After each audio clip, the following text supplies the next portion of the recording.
નમસ્કાર મિત્રો, હું યોગેન્દ્ર પારેખ. ગાંધી જીવન દર્શન મણકો 3 વિલાયતની વાટે વિઘ્નો.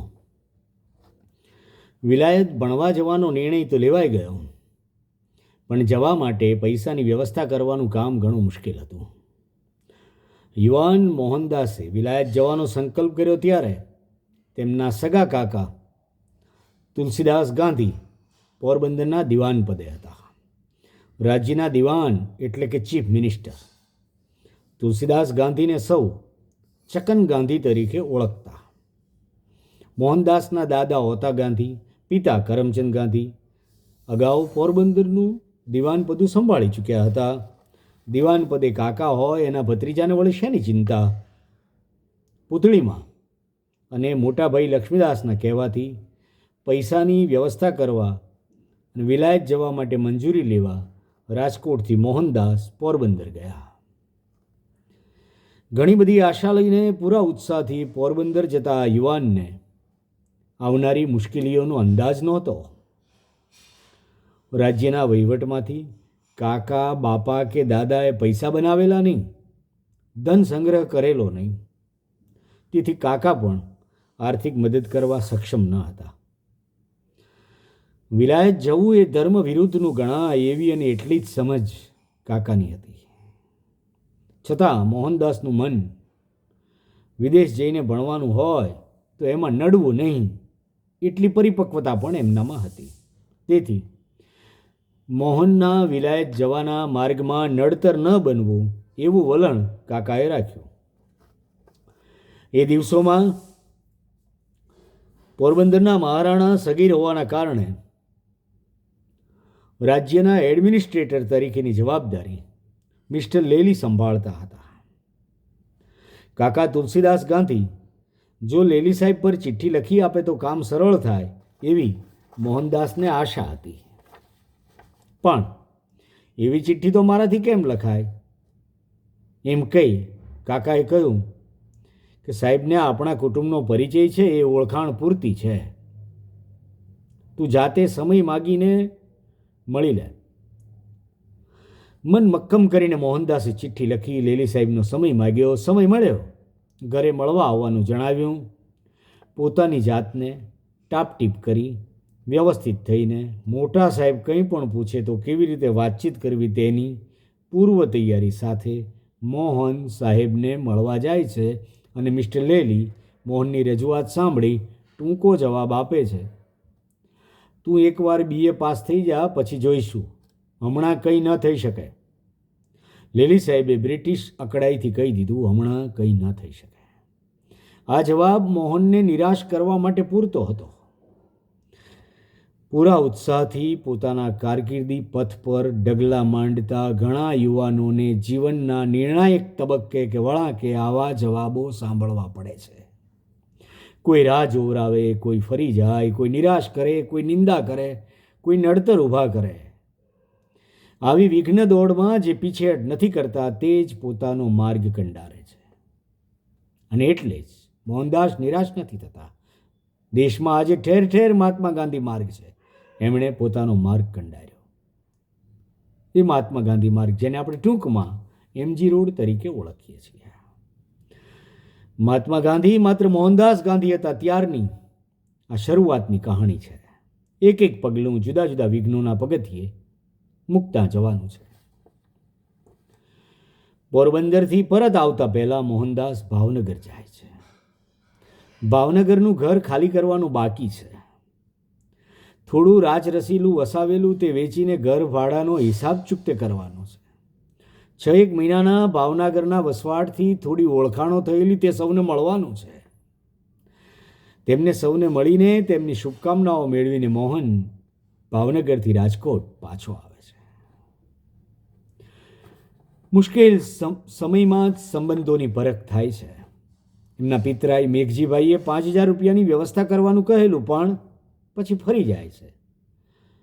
તેમણે પૈસા ના આપ્યા તેનો વસવસો ન હતો, પણ તેમણે મોહનદાસના વિલાયત જવાના નિર્ણયની ટીકા કરવાનું ચાલુ કર્યું. મેઘજીભાઈના નિંદા વચનોથી માતા પૂતળીમાં વિચલિત થઈ જતા, પણ મોહન તેમને હિંમત આપવાનું કામ કરતો. એ વખતે કાઠિયાવાડના પોલિટિકલ એજન્ટ કર્નલ વોટસન હતા. મોહનદાસના મોટા ભાઈ લક્ષ્મીદાસને ઘણી આશા હતી કે સદગત પિતાજી કરમચંદ ગાંધી સાથે સારો સંબંધ હોવાના કારણે વોટસન સાહેબ મદદ કરશે.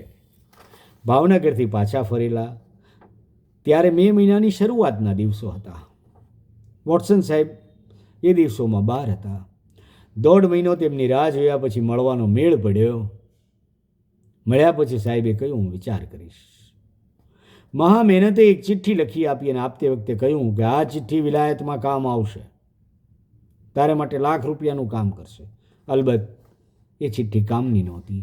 એ ચિઠ્ઠી જોઈને મોહનદાસને ઘણીવાર હસવું આવતું. હસવાના કામ સિવાય એ ચિઠ્ઠી કશા કામની નહોતી.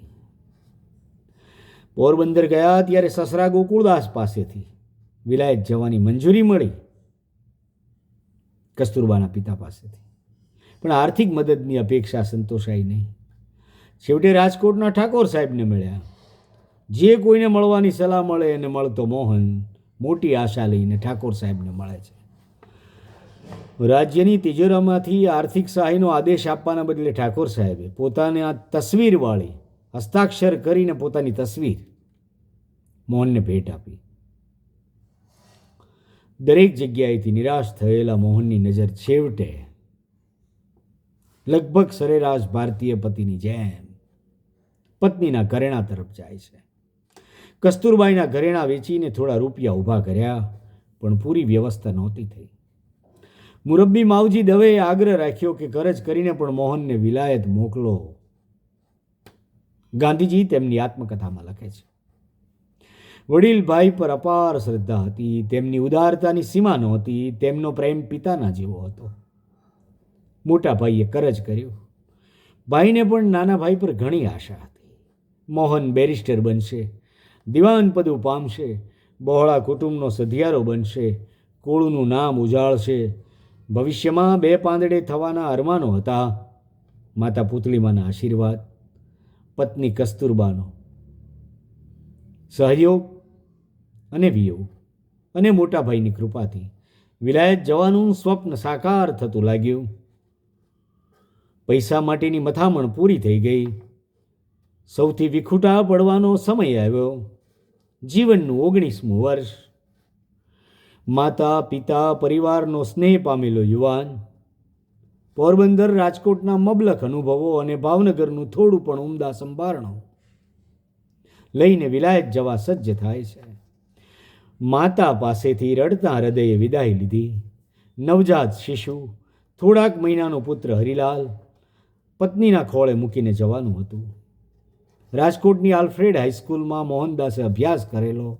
તેથી પોતાની શાળાનો વિદ્યાર્થી વિલાયત ભણવા જાય છે. એ નિમિત્તે શુભેચ્છા વિદાયનો એક કાર્યક્રમ 4 જુલાઈ 1888ના દિવસે આલ્ફ્રેડ હાઈસ્કૂલમાં ગોઠવાયો.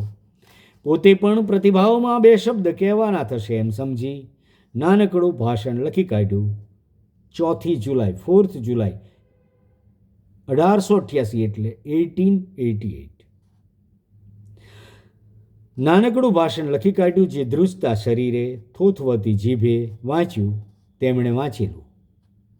હું આશા રાખું છું કે બીજાઓ મારો દાખલો લેશે અને ઇંગ્લેન્ડથી પાછા આવ્યા બાદ હિન્દુસ્તાનમાં સુધારાના મોટા કામો કરવામાં પોતાના ખરા જીગરથી ગૂંથાશે. આમ વિલાયત જવા પાછળના તેમના ઉદ્દેશમાં માત્ર કુટુંબ કલ્યાણ કે આર્થિક ઉન્નતિની જ વાત નહોતી. 7 દિવસ પછી 12મી જુલાઈએ કાઠિયાવાડ ટાઈમ્સમાં યુવાન મોહનદાસના ભાષણનું આ વાક્ય છપાયું હતું.